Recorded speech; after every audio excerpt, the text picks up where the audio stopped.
Bank sticks are a manufactured and slightly more sophisticated version of the traditional and naturally occurring Y-shaped branches used to rest your fishing pole on while fishing from the shore.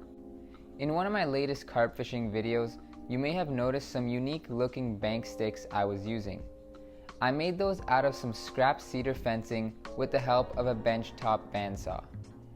Bank sticks are a minimal and very useful piece of fishing equipment for any shore fisherman. There are many relatively cheap options to purchase bank sticks online or at a local tackle shop. But there are also reasons for wanting to build some yourself. One of the main advantages being that you have the freedom to design the bank stick to suit your exact needs. And although most will probably choose to simply buy them, I just wanted to show you the creative liberty that making something allows you to have. I started with a piece of scrap cedar fencing. This fencing works well because it already has a good thickness, which minimizes the cutting I need to do. Moreover, it's a soft wood, easy to cut, shape, and sand, and cedar doesn't rot easily, as it will be getting muddy and wet. Next, I start drawing the design.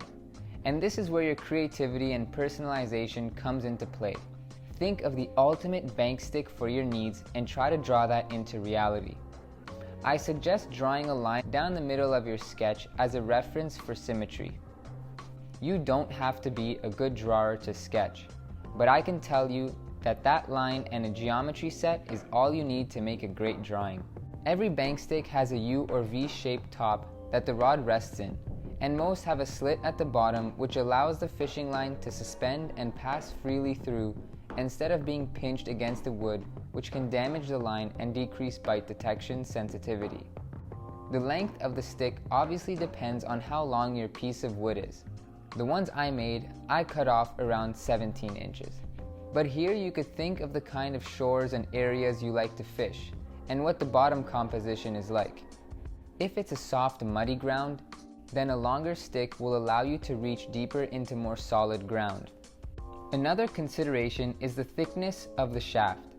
Thinner diameter helps penetrate the ground easily, but it is also more susceptible to snap. Next, rather than applying pressure on the V, which can split the stick easily and punctures the hand, I want to add something to help push the stick into the ground. So I'm just going to draw a protrusion on the side of the shaft that fits comfortably into the shape of my hand, which will help push the stick in, and also some arches underneath that my fingers will fit into to pull it out. I think this design will suit my needs well. So now I'm going to bring it over to the bandsaw and start cutting it out.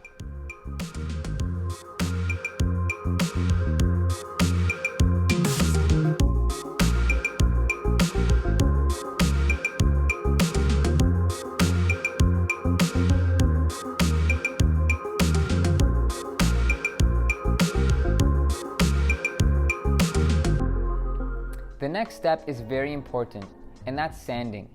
We don't want to get any blisters while handling the bank stick, nor do we want the line to fray if it ever rubs against the walls inside the slot. So make sure to give that extra attention when sanding. You can use a popsicle stick to help apply pressure in the tight space. And you can even cover the inside walls with tape to lessen the abrasiveness even more. It's your time to be creative. Now you've made yourself a custom bank stick that suits your needs.